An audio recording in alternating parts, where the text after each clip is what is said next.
This is Bonnie Vandermeulen, Training Coordinator for Wisconsin Facets. On behalf of our entire Wisconsin Facets staff, I'd like to thank you for joining us today. Today's webinar is entitled Becoming a Better Self-Advocate Through the Stages of Transition, and our presenter today is Amanda Jones. Amanda is the Transition Improvement Grant person in the Southeast Regional area and is the coordinator for the Southeast region. Amanda graduated for UW-Whitewater with a bachelor's degree in special education and obtained her master's in educational leadership from Edgewood College. Prior to her joining the Transition Improvement Grant, Amanda taught students with IEPs for 7 years and was a special education and pupil services administrator for an additional 5 years, where her passion for transition grew. Amanda's professional goal has always been to provide expertise and support that is student-centered in a manner that is collaborative and equitable. It gives me great pleasure today to introduce to you Amanda Jones. Amanda? Good afternoon, everyone. Thank you for having me join you today. I do appreciate the opportunity. So as Bonnie had mentioned, my goal for you today, really, I understand there might be educators on the webinar, there might be parents and guardians and family members. So my hope is that you walk away with some resources and some knowledge today around how to maybe better understand how you can equip yourself and your youth with some resources and information regarding how to become a better self-advocate throughout the stages of transition, and what are some steps and resources that you can take and use in order to do so. So as I go through the presentation today, I did let Bonnie know that I will kind of build in some natural times for some pause and any questions that you might have. And then, of course, at the end, we will have some time for questions as well if you have any.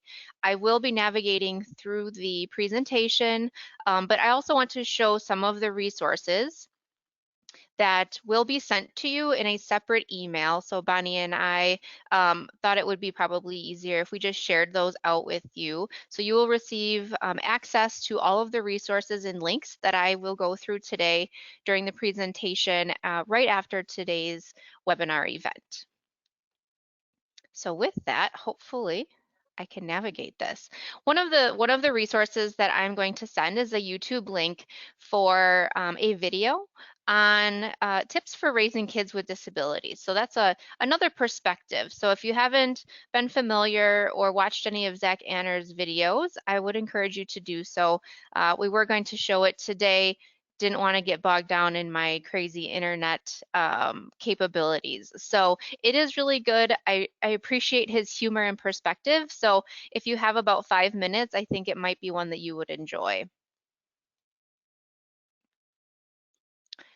All right, so let's talk about how we're better together. So we know, right, when parents or guardians and teachers work together, well, that everyone wins. And really, I really want that to be the focus today about how we can support youth from every different perspective and angle in order to ensure that the student is successful in their post-secondary goals and have positive post-school outcomes. So when they exit or graduate from high school, are they a better self-advocate? Do they have the tools that they need in order to be competitively employed or engage in post-secondary education? So we know that research shows that when families are involved, students have higher grades, test scores, graduation rates. They go to school more, so they have better attendance, right? They have better and increased motivation. Lower suspension rates is in that research as well as a research of an indication of decreased use of drugs, alcohol, and violence. So in collaborating and having that increased family engagement, you're all here today, which tells me that you want to be engaged and you're already taking those steps and have been. So that's really positive. And then the research also really shows that when middle and high school families stay involved, students tend to make better transitions. whether that's from middle to high school, from high school to post-secondary life. And then they maintain those realistic plans for their future. They kind of stick with it. They maintain a higher quality of work, have higher graduation rates, and they more often seek post-secondary education. So some of the research has showed that, sometimes from that middle to high school, traditionally, some families can become typically less engaged in their youth's education or post-secondary planning. But want to reiterate that research shows that if you stay involved in those critical years of adolescence and into adulthood, those positive outcomes do happen, and research is there to support that. So one of the things, if you're not familiar with a parent's guide to the post-secondary transition plan, the Transition Improvement Grant does have a, see, now this is where I have to try to navigate.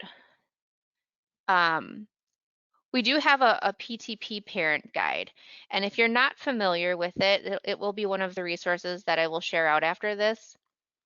If you're new as a parent to having a student who is turning 14, so they might have a new PTP or post-secondary transition plan that the IEP team is maybe going to be developing or has recently developed, or you maybe don't have a full understanding of what that PTP process really looks like in transition planning, this is a really nice general overview guide that has a few more, it does have some outlines of what it is, how you can kind of be involved and prepare as a parent and as a student.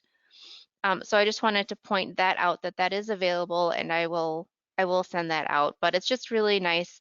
I often have parents say, I don't know, is a PTP supposed to be like in the IEP, or does it after? Is it a separate document? And there's a lot of questions, even sometimes for families who have had youth who maybe are 16, 17 years old, and they're maybe not familiar with that PTP for various reasons. And so being in the know, right, and understanding what it is definitely the beginning step for that.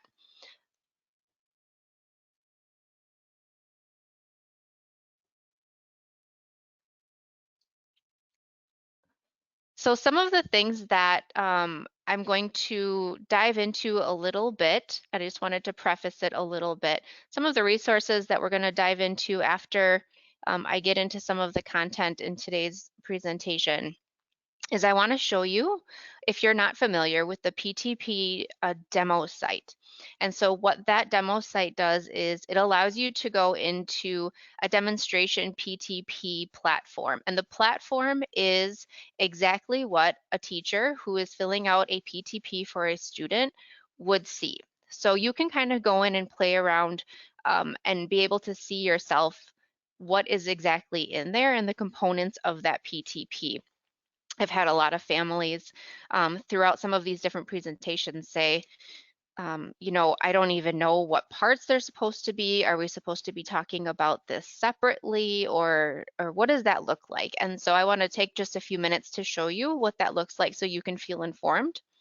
I do have a sample PTP so that you can see kind of best practice. So we talk about what are the bare minimum compliance educators might have, but then what's some best practice around really good transition planning, and what does that look like when a PTP is done? So kind of taking that PTP demo site and the components that are kind of put in and gathering some of that information, and what is the result in that sample PTP.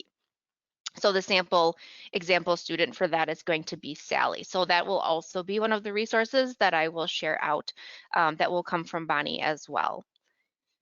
Our website, so that you are aware, and I will again send this, for the Transition Improvement Grant, you can reach the grant at www.witig.org.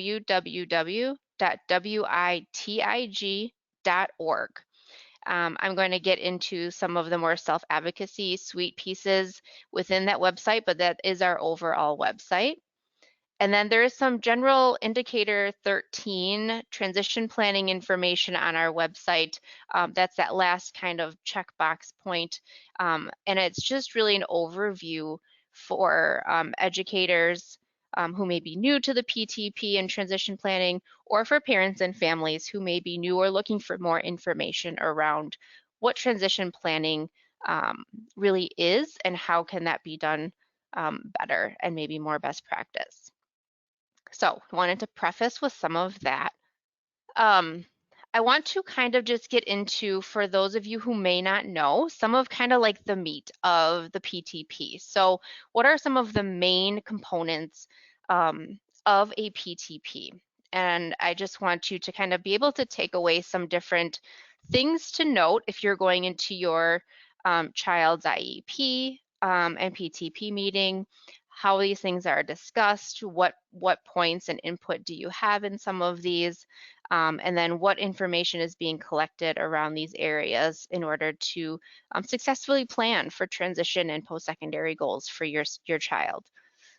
Okay, so one of the first things that I want to talk about briefly is transition assessments. And so in the area of special education, there are a ton of different assessments that youth can be kind of exposed to in order to gain understanding around academics, functional performance, as well as transition. So what do transition assessments look like for effective and best practice? So we want to make sure, and so that you're informed, that age-appropriate transition assessments are happening that match that student's chronological age. So if you have a child, for example, who is 15 and the assessment is geared towards a student or a child who is 6 years old, that would not be an age-appropriate transition assessment. Now, could an assessment potentially need to be modified or have accommodations? Absolutely, right? They should be individualized to meet individual student needs. And if a student has accommodation or modifications on their IEP, those would come into effect the same way that any other assessment would be done. But I did want to point that out, that it should be age appropriate. And then it should be ongoing, just like any other assessment. If a teacher is doing academic and achievement assessments, they're going to be taking baseline data and then providing those assessments in an ongoing manner. The same thing would happen for transition assessments.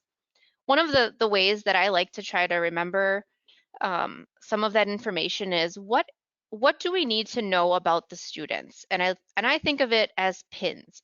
So what is the student's preferences, interests, needs, and strengths? And then there are 3 areas that have measurable post-secondary goals in the PTP for transition planning. So if you think about the preferences, interests, needs, and strengths around planning for the students' possible education and training that they may need for positive post-school outcomes. The second area is what are the preferences, interests, needs, and strengths that you might need to know more about in the area of employment. And the third area is independent living. Okay, so just thinking about what you already know and what information do you need to know in order to make informed decisions as an IEP team in order to identify what measurable post-secondary goals that student might be interested in. And I'm going to give you a couple of resources that increase that self-advocacy for students, that they can really have a voice in that, so that you can make sure that that student is really trying to lead and be an active participant in that IEP and PTP meeting.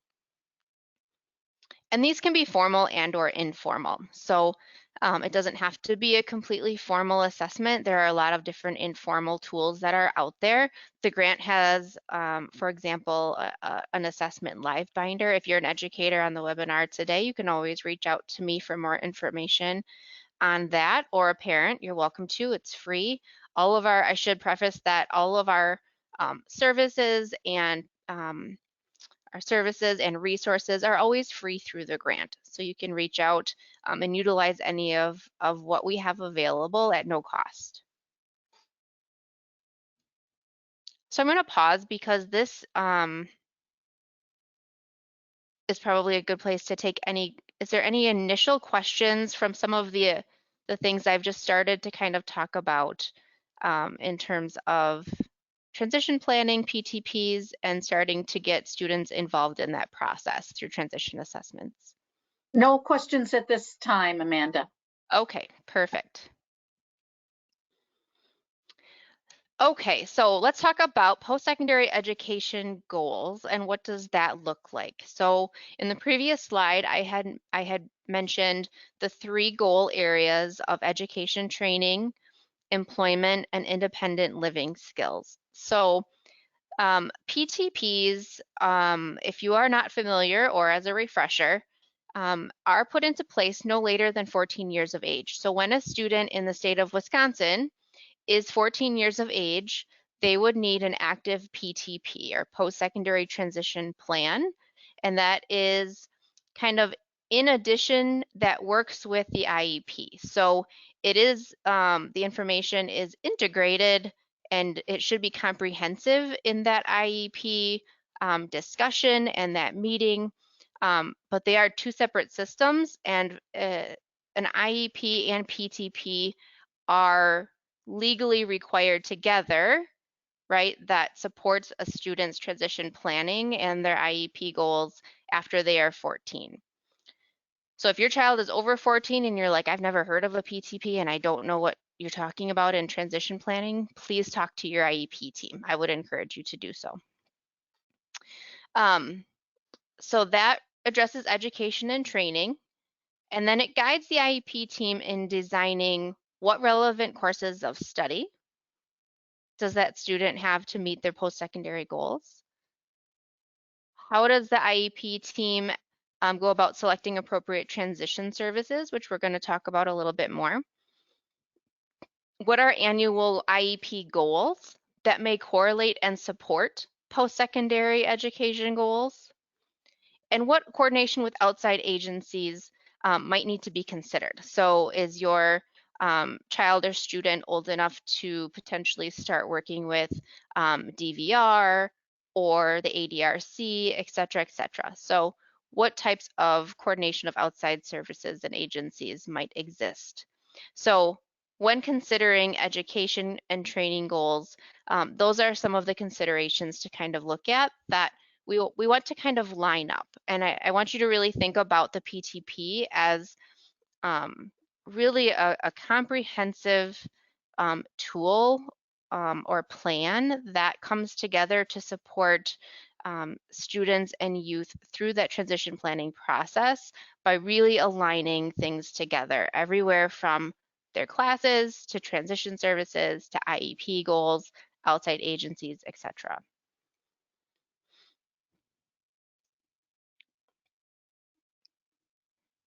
And I'm going to give you some tools and resources to increase your youth or student self-advocacy in being successful in their education, training, employment, and independent living through increased self-advocacy.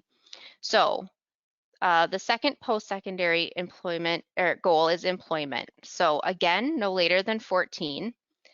Employment goals are the type of work that the student will be participating in upon graduation. So what is their career or job goal? If their goal, for example, is to work at a certain employer or a certain company, what job or career do they want within that company? So that's what we're really looking for and really diving into in the transition process as we start to try to plan for that. And students might not be sure, right? Any typical student, I think of myself, I was actually unsure of what my major was going to be until I was a freshman, I think closer to the end of my freshman year as an undergrad. So I went through my entire high school kind of thinking I knew what I wanted to do, but I wasn't exactly sure. So I do want to reiterate that part of the self-advocacy and self-determination really is allowing youth to have that voice to make those changes, as any person would. That's just human nature, because things change. Preferences, interests, needs, and strengths, they change, right, as we continue to grow and develop as humans. The IEP team should review and revise the goals yearly as appropriate. So just as with an IEP, it has to be legally reviewed every year, but you can certainly make changes or updates or revisions to the PTP as often as the IEP team needs to. So if there's something drastic that needs to change to meet that individual student's needs, then that should be revised and revisited as a team. And the other pieces to know is, what does the academic and career plan say? So if your student or child is in their district, maybe accessing Zello as the platform for one of the tools that they might use for academic and career planning. And again, for those who might not be familiar, academic and career planning occurs for all students in Wisconsin, mandatory grades 6 through 12. And so that's really that kind of beginning career exploration, diving into any post-secondary or job considerations. They might do like career interest inventories.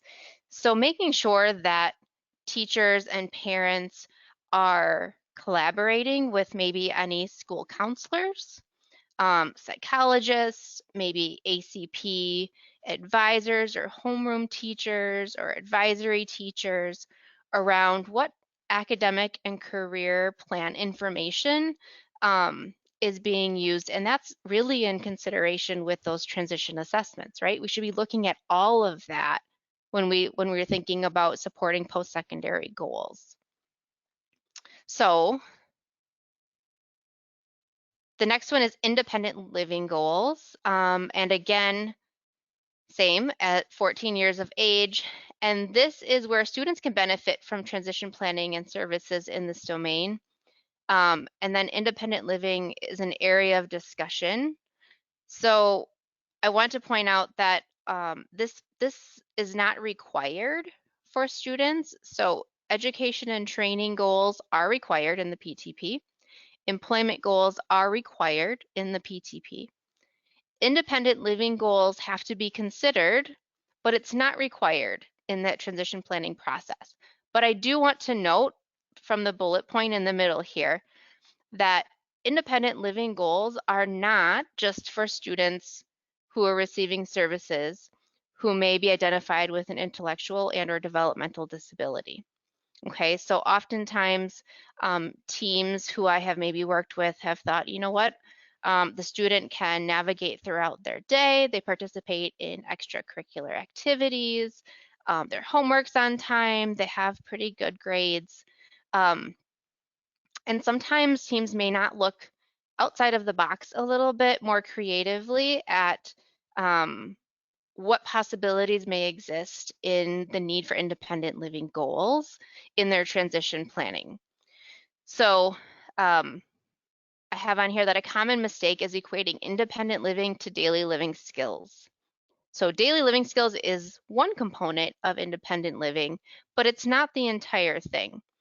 So one of the other resources that I'm going to share after this webinar is developing meaningful independent living goals as an IEP team. This document from the grant has some effective practice considerations for teams. So some areas that you might consider as a team are navigating the community, for example, healthy lifestyle choices, decision-making, communication, transportation, personal finance. We could all use a little bit more of that in high school, I think, and housing. So, you know, as you're participating and collaborating, this is where families and schools and educators really need to come together and talk about, what do we not know about the students' independent living skill functioning right, at home or in the community that we might need to get from parents, and parents might say vice versa, like what might I know about my child that I can share with the IEP team, that maybe I have some concerns about in the area of personal finance or transportation or housing.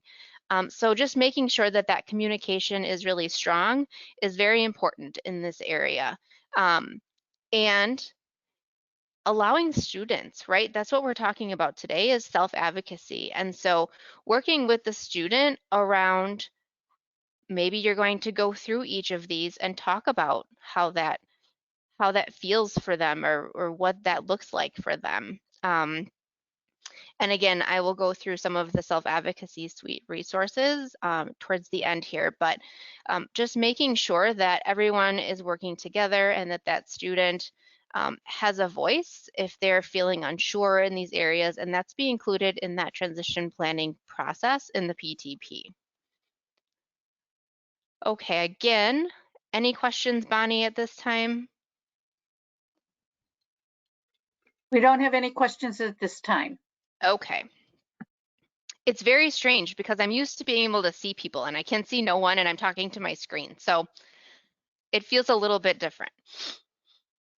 All right, so let's talk a little bit about, I'm going to kind of summarize and sum up some of the last of the content, and then we'll get into more of the resources here. So one of the additional areas that I think is really important is that pre-employment transition services, or what's called the PREETs, in the PTP.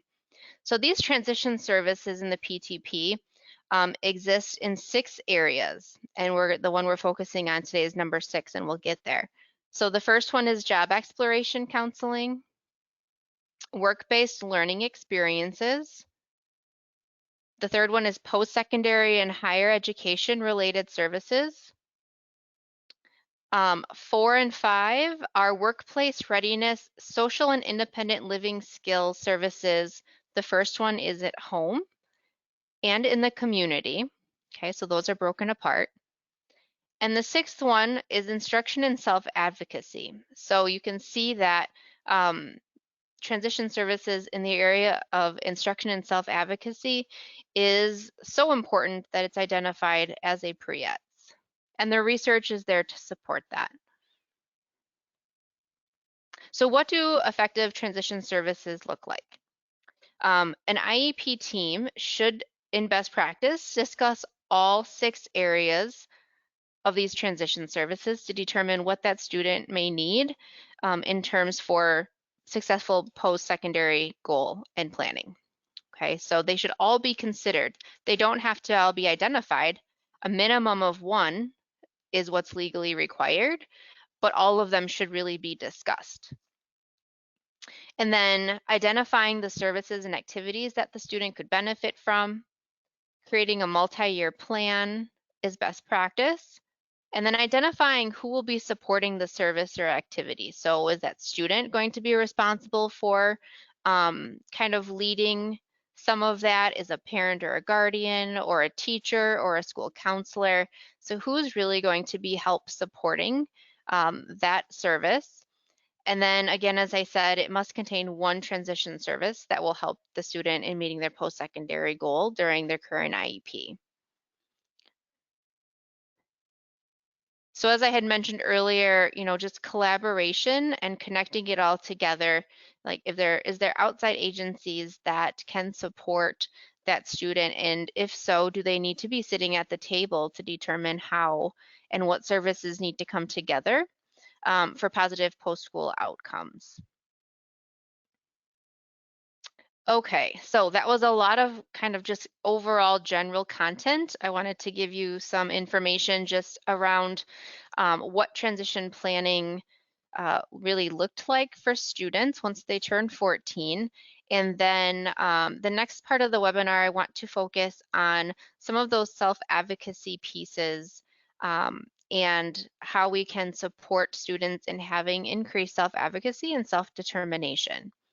So one of the things that the Transition Improvement Grant has available is the Self-Advocacy Suite. So I'm going to navigate in just a minute here to our website of www.witig.org, and I'll show you where it's located in just a minute. But within that are 5 different either curriculum or tools and resources for supporting self-advocacy and self-determination. So one of the things that hopefully doesn't play, one of the things that I would encourage, and I'll show you when we get there, is I would encourage watching. There is a self-advocacy suite video that really highlights the features in each of the self-advocacy suite resources. It's about a 10-minute video, so I would encourage you, if you're new to the suite and you kind of want an overview that's kind of brief, I would encourage you to watch that. And then I'm also going to show you a few different things about the suite here in just a moment. So, all right, I'm going to go out.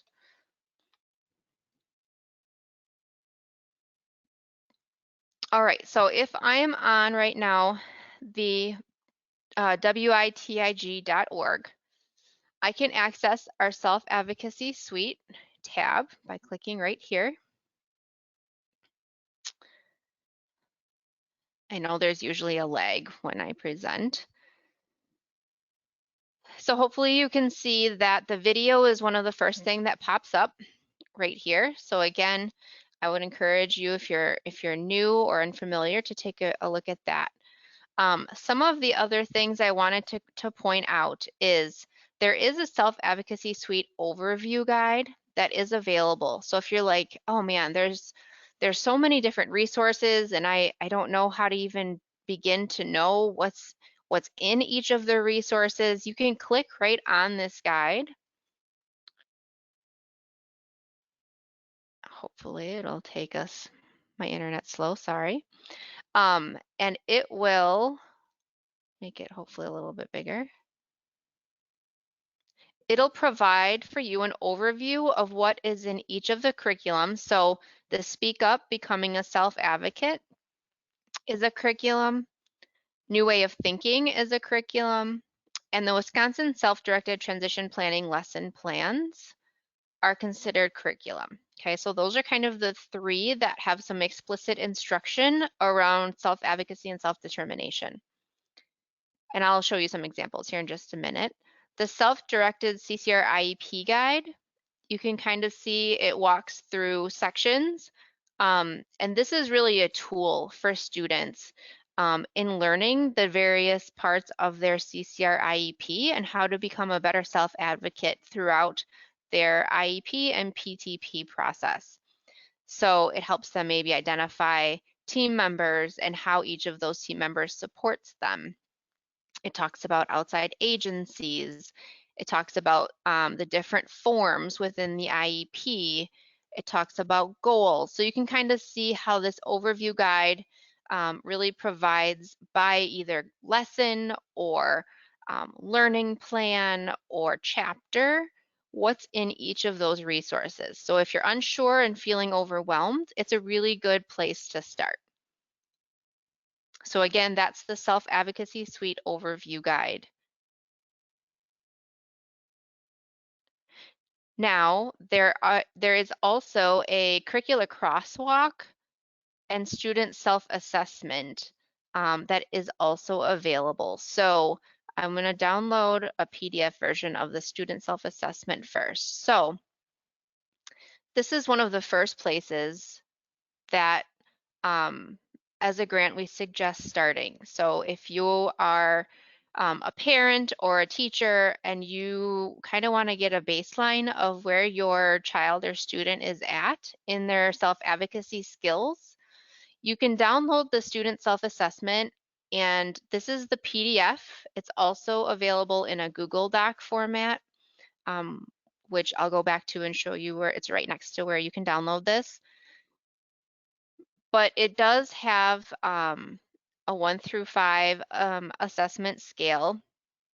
And again, this may need to be, the vocabulary may need to be explained to the student. It may need to be read aloud. There may need to be some picture or visuals. Actually, in the grant right now, I'm working on creating some modified versions of this student self-assessment for future reference, and hopefully that will be available next school year. So right now, this is the only one available, but hopefully we'll have some other versions to try to meet some different needs and individual levels for students. But this is available to kind of get a baseline. And then again, when we talked about transition assessments being ongoing, this is something that you would continue to provide and give to the student. Maybe it's monthly, maybe it's quarterly, whatever the team or you feel is meaningful to get the best information and data around how the suite resources are doing in supporting that student self-advocacy skills. So I just wanted to point out that there is a self-assessment that the student would take. I would encourage parents to take this. That's another thing that I'm working on currently, is adding a parent version. It's not available yet, but there will be a parent self-assessment, a parent assessment of student skills, because, right, let's be honest, perspectives and skills different between different environments, right? So with students, self-determination and self-advocacy skills in the home, in the community, maybe with a job coach or employer might be different as well. So getting all those perspectives is really going to be important. Okay, so if you move back to the regular page here, you can see where the Google form version is also available for that self-assessment. Okay, maybe another natural place to pause before I get into some of the resources. Any questions? Actually, there is a question at this time. After you go through all of this self-advocacy suite and you find some things that you as the student and the parents feel should be included in an IEP, how do you convince the IEP team to include it? So, so I think if you are having concerns about, your child's level of self-advocacy, bringing that up to the IEP team is important so that they know. Maybe have the student take that self-assessment, and just really having that open dialogue around what supports and services does that student need in order to be successful. So, being able to be a good advocate for your child. Obviously, the IEP team has to agree, right, upon what services that student may need. But I will say that this self-advocacy suite of resources is widely known through the state of Wisconsin. And so if a district or teacher is unfamiliar, they're always free to reach out to their local TIG coordinator or myself around how they can incorporate the use of the suite to help prepare students in becoming a better self-advocate. So I think it just comes down to, open communication and dialogue throughout the team around the needs of the student. So there's actually a follow-up question from someone, I believe is a parent, that says, years ago, we included a separate sheet of paper in their child's IEP that talked about specific needs for self-advocacy and things that the child needed to do. Do you encourage that, or is there another way beside just using the PTP? So self-advocacy can be focused on specifically in a couple of different ways. Self-advocacy can be identified as a need in the actual IEP as specially designed instruction. So it may be something that, say, if your child has, math minutes or reading minutes built into their IEP, right? The same thing can happen if your child has a disability related need to receive specially designed instruction in self-advocacy. Okay, so if their disability is impacting them so much that they need explicit instruction in self-advocacy, it can be identified in the IEP. or it can also be identified in the PTP as a transition service. So it can happen in both places. It can happen as just a transition service, so long as the student is, if they have a need, so it's identified somewhere that they're receiving that and that it's being progress monitored. That gets Okay, into some of the logistics, but hopefully that's answers your question. okay, thank you. That's all we have right now. Okay. All right. So in looking at, I'm not going to go into all of them. We just unfortunately don't have the time, but I did want to, just point out the 3 different curriculum, the Speak Up, Becoming a Better Self-Advocate. If you were to click, I'm just going to give you an example. So if you were to click into one of the resources, this one, for example, you would click View the Curriculum here. And here you will find, and this is where you're going to have to kind of play around and look at maybe that overview guide. It'll give you a good idea. There's a scope and sequence. So it tells you kind of what's in each of those chapters and the plans, gives you vocabulary, and then it gives you throughout each of the plans of the curriculum, it has vocab, different assignments, resources, and differentiated activities and extensions. Okay, so there's a ton of information. So for example, this curriculum talks about Self-Advocacy 101. What does self-advocacy even mean? Okay, so if it's a new term or something new that you need to explicitly teach to a youth, that's what's there. Talking next about disability and IEP. The next one is about finding careers, matching careers, law and legal rights. So you can just kind of see how there are things about employment, accommodations, disclosure. If you have a student who is getting a job and you are having to teach them about disability disclosure and what does an employer need to know or not know and what accommodations may be needed. Everything is there to kind of outline what that might look like in terms of how to help that student become a better self-advocate throughout all of those different situations and environments. So those are the 3, I'm gonna go back. Those are the 3 curricula. And then again, there's a CCR IEP guide. I'll briefly show you this. So there is a fillable form or there is a printable form. There's also the online step-by-step guide. So if I were to click on that, it'll tell you all about what it is. There's student rubrics for IEP participation. So, how extensive is a student's self-advocacy or self-determination skills, so much so that maybe they're working towards a student-led IEP, or that student is leading that IEP process.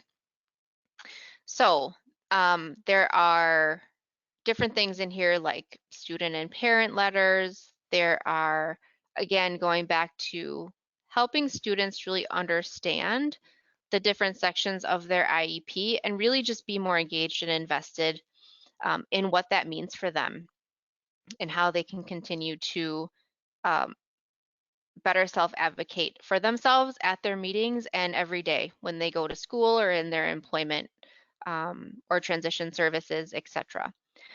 So that is there. It really kind of does help kind of walk through what that looks like. And the last one I want to show you is a fantastic tool for youth is the Wisconsin Transition app. And the app can be accessed in a couple of different ways. So I just wanted to show you within the website, it does provide some information about it. It gives an overview, some video examples of the app in use, tips on using the app, materials to support the app, and ways to increase family use. There's also a Spanish version available as well. So the Wisconsin Transition app, the icon looks like this. So you can either download it from, if you have an Apple product, you can download it from like the Apple App Store or from the Google Play Store, or you can access the app online at witransition.com. And it looks the same whether you download as an app or on or on a browser. So just to kind of give you an idea. So this was designed for creating a PTP for students, but anyone can use it. So for example, my 9-year-old daughter has gone through it with me because it really just gives an overview of what post-secondary goals does she have. So again, there might need to be some vocabulary, there might need to be some information read aloud for students. So, you know, take into consideration any modifications or accommodations that a student might need. But it does provide, if you click on instructions, it gives you some general information and instructions about how to complete the app. There's then a section of kind of frequently asked questions. So if you're new to the PTP or you're new to transition planning in general, it provides some really nice information along with some links, live links that you can click for additional information as well. So I do encourage families to look at the FAQ section of that. And then if you were to go into the actual app and you start it, I do want to note that it does not save.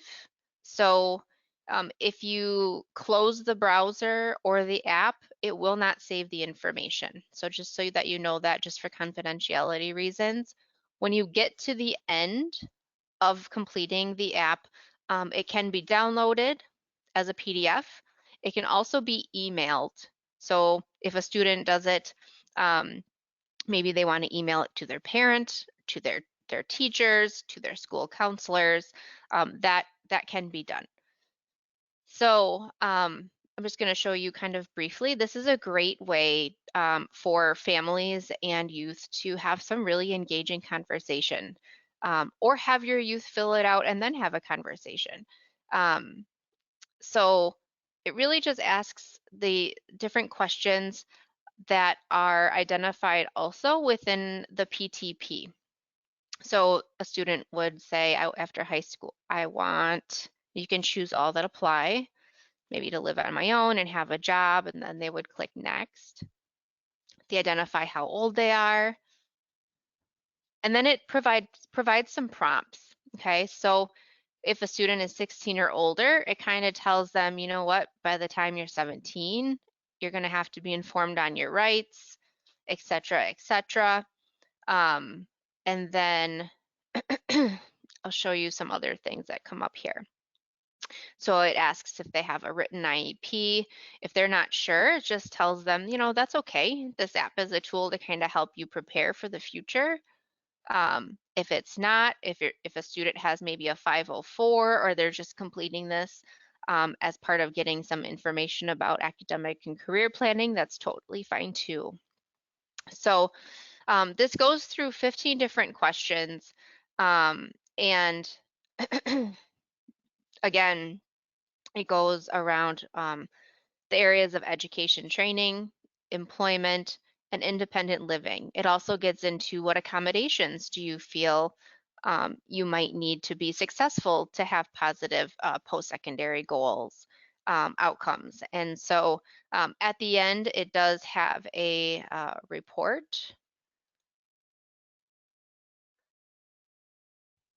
I'm gonna say, I'll show you what that ends up looking like here. So when the end of the app is completed, this is what you end up with. So a student will have kind of an about me section. I'm gonna make it a little bigger. Okay, goes over what their hobbies are, what they're involved in, maybe extracurricular at school, what their goals are, as you can see in each of those areas after high school. Any assessments, and then it kind of dives into some of their post-secondary goals, what they want to do, education training, independent living. It does explicitly ask around self-advocacy, talks about and asks about courses of study, so what classes, what maybe community agencies or adult services, and then it kind of gives them a summary, and it can be signed by parents and students if you want. But I've been in quite a few IEPs, honestly, where students have completed these and parents were like, I had no idea that was the goal. Like, I didn't know you wanted to live on your own, or I didn't know you wanted to go into this field of employment. And so it's a really nice tool that I think can really increase the communication between families, teachers, and youth around post-secondary planning. So I do encourage everyone to utilize that because it can be really enlightening. And it really promotes that student's self advocacy and self-determination skills. So they really have a voice in that process, and they can talk about different parts of that at their IEP and PTP meeting as well. All right, I know we're coming up towards the end here. So I talked about how the PTP can connect, the app can connect families and youth and teachers.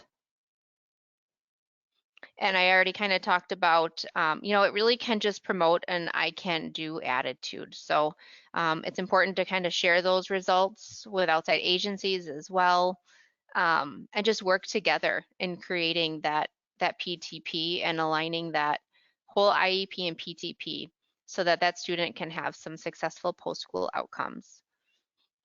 One of the other resources that I will share with Bonnie to send out is the Opening Doors to Post-Secondary Education.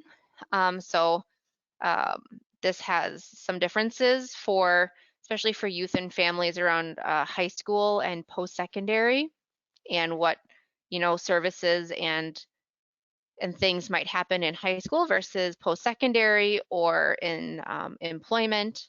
And then there's some pre-employment transition services timelines. So that's another helpful resource sometimes for families as well. So I know I threw a lot at you. I just wanted to take a minute. Does anyone have any additional questions, either about PTPs in general or about any of the self-advocacy resources? At this time, we don't have any others. We'll be sending out those links that you're going to provide to me so that people will have them.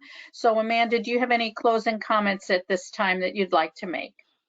I don't, other than, I do encourage you to pick maybe one area, um, take a look at the suite and just maybe look at one thing, look at a video. What is one piece that you can maybe start to incorporate, or talk with your child's IEP team about incorporating if it's already not, or how can you continue to grow that?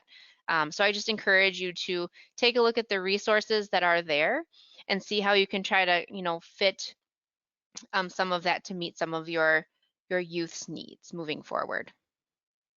Okay, thank you very much, Amanda. Thank you for your presentation today. I'm sure that the information that you provided will be very helpful for those that have been in attendance. So thank you again. You're This welcome. concludes our webinar for today. We'd like to thank all of you for joining us. Please be reminded that Wisconsin Facets has over 100 scheduled trainings and webinars for the year 2021. Please check out our website calendar and register for any of the upcoming trainings that may be of interest to you. And also, please watch for the short evaluation that is coming your way after today's live presentation. Again, thank you, Amanda, and to the rest of you, everyone have a nice day. Bye-bye now. Thank you.